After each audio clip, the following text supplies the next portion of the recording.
Hello and welcome back to Luke's Arcade, where Luke and Jason teach you Magic the Gathering. What's up, nerds? How you doing? Yeah. In the last episode, we taught you about a few phases and drawing, and we actually dealt some damage to the opponent. Yes, what the heck? We got into combat. If you just want to throw this out here really quickly, if you guys are new to the series and you haven't watched the previous 3 episodes and you don't know about Magic the Gathering, go back. Gotta go back. Because you're gonna have no idea. It's gonna be a complete mind, what is happening right now? So go back and watch those. If you do know how to play Magic the Gathering, we're just teaching people how to play. And if you are ready to learn more, we're gonna get back into it here. So we just attacked. We're gonna end our turn because we've spent all of our resources. It is Talrand's turn. Talrand again. Ooh, so he didn't draw a resource again, which is bad. Luckily, we just drew a resource for it's our 4th turn now. We explained it in the last episode or the one before that on how he is getting what's kind of called mana screwed in this game.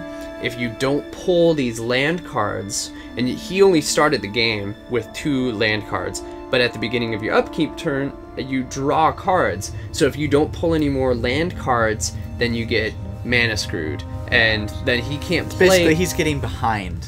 He's falling way behind in the game. On his turns and the potential of the cards that he can play because he's not getting more mana. Exactly. It's kind of like in a Quidditch match. Let's put it that way. You know, we just we're about to catch the golden snitch. I don't know why I said it like that, but it's not even close. I don't see it's how not even analogy that. It's not even close at all. Let's just throw a land down. Okay, we're gonna throw a land down. I just like talking about the Harry Potter. Quidditch. Just get some Quidditch references. So in the last episode, we talked about what we could do with 3 resources. Now we have 4. We got 4. Now we have 4. So what can we play? We could play this again.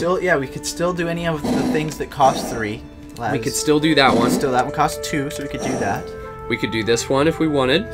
Still a terrible card in my view. So this one's freaking sick. This one is... So we can't even play it yet. Okay, so let's read it. This thing is a giant creature. It actually says it's a creature and it's a giant. Worth getting Giant inside. is like the type of creature. Yep.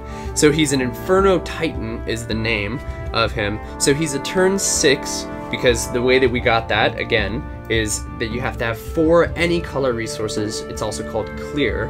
So you need 4 clear resources, and at least 2 of the 6 resources you pay have to be fire. Lucky for us, we're playing an all fire deck, so we can spend all of the resources on fire.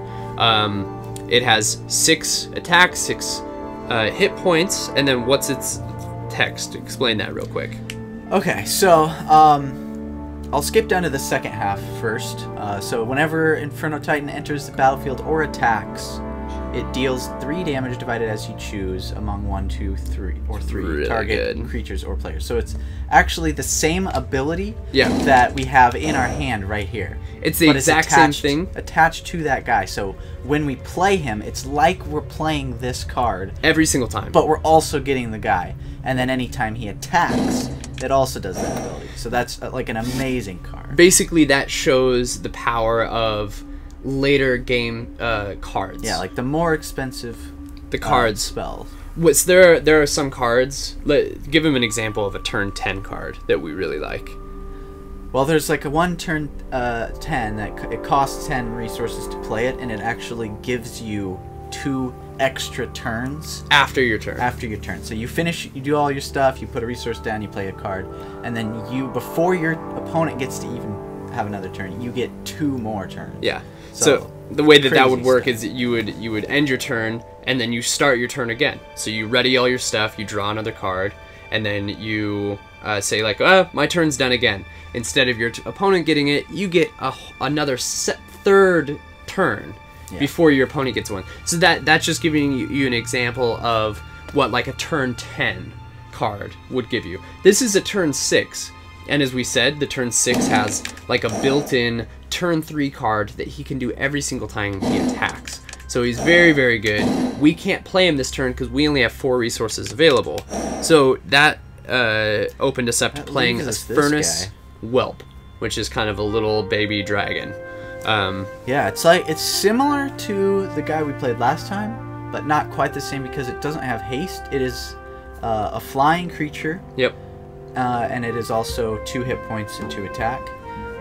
But he has something special. He does about have this special ability. So tell him about that.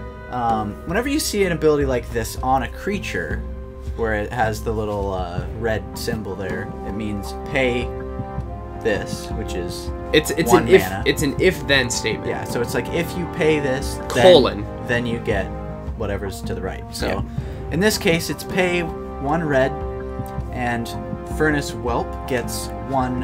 It gets +1, which is this card. +1 attack and +0 health. So basically just +1 attack until the end of the turn. We call this a pump card. So you basically you can just say pump we play him this turn, which is probably what we're gonna do. Let's go ahead and just play him.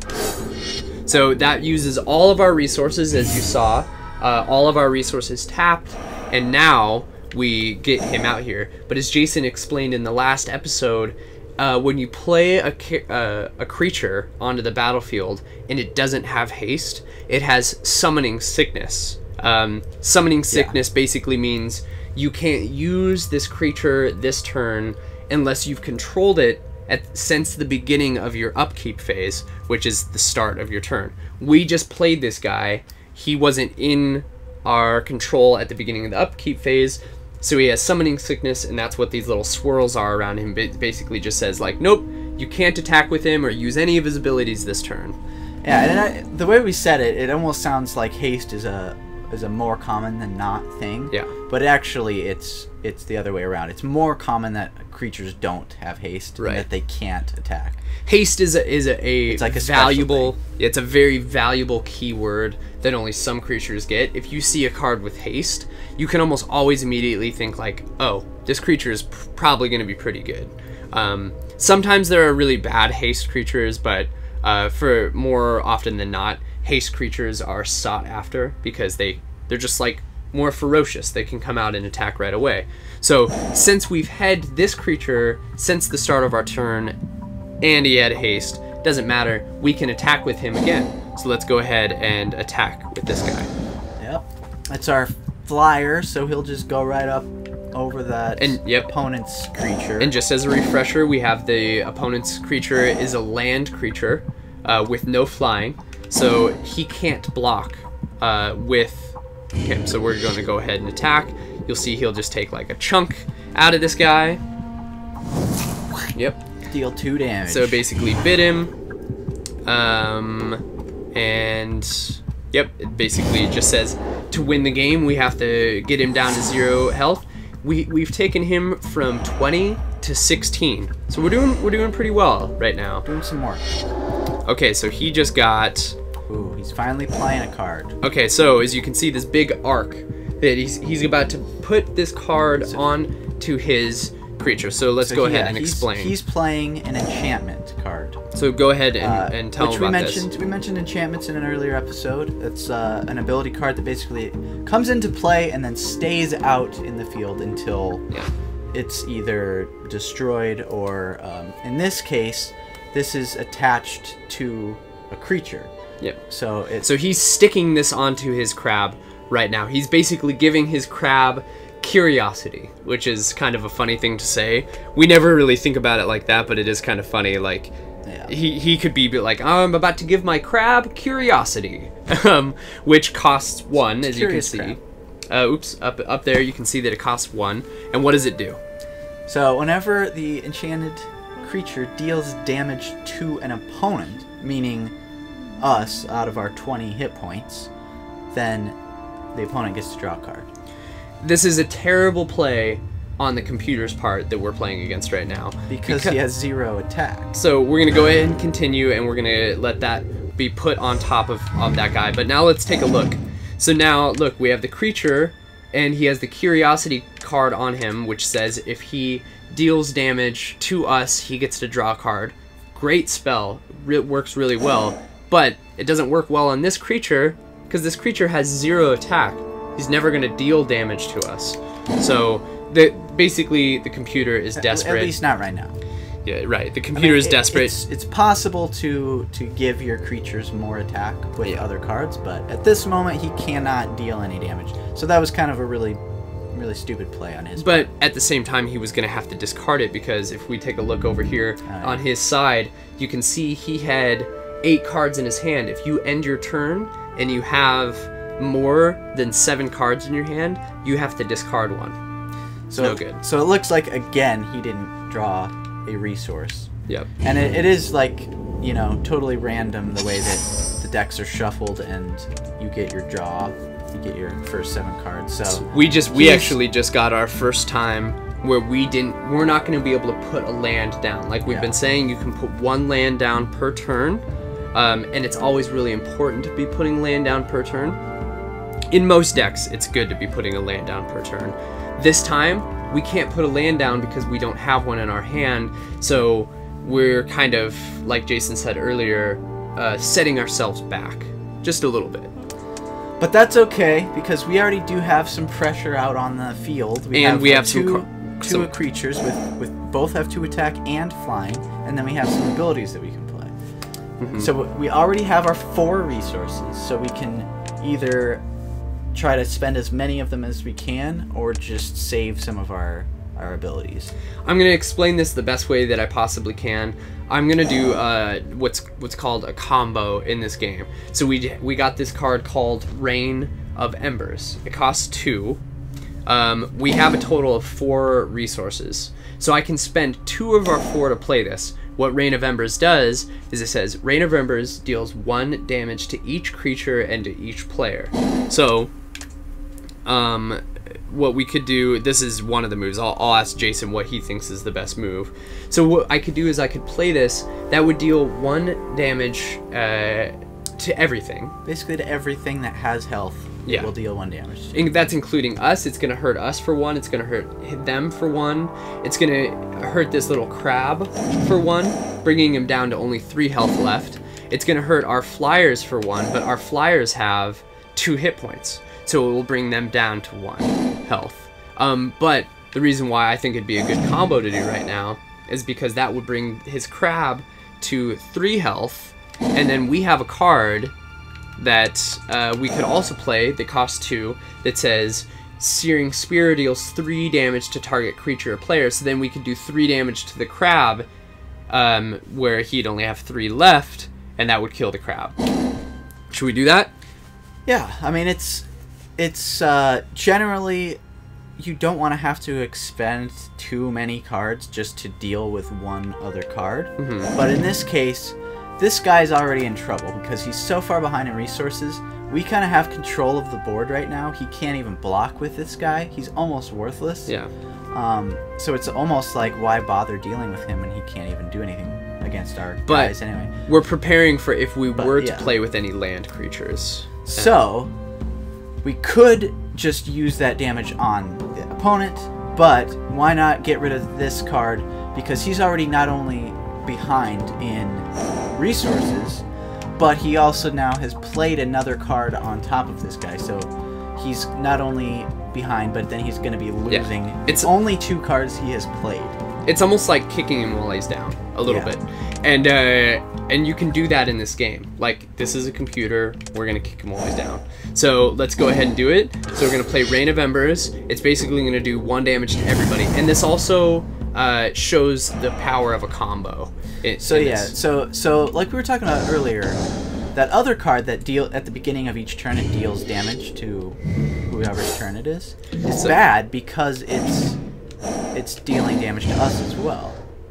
But you might be saying, well, why'd you just play that card? Because you just damaged yourself and 2 of your creatures. Mm-hmm.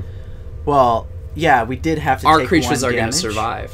But yeah, our creatures are going to survive, not only survive, but at the end of our turn, then that will heal back up to full health. Mm-hmm. And we're able to kill his creature and deal 1 damage to him, and also attack. So as we're seeing here, we're seeing those lines going into the player, and it's paused right now.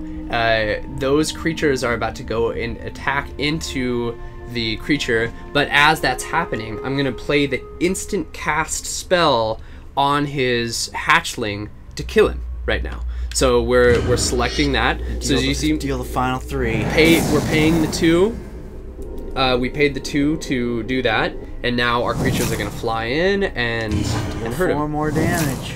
Yep. So we pretty effectively used our resources, and that's really. Notice how our creatures. Sorry to interrupt there, but our creatures healed. Yeah, they're back so up. They're back up to 2. Yep. But yeah, that's really like the biggest thing in this game is being able to effectively get out and use resources. And it is like we said earlier. It's kicking them while they're down.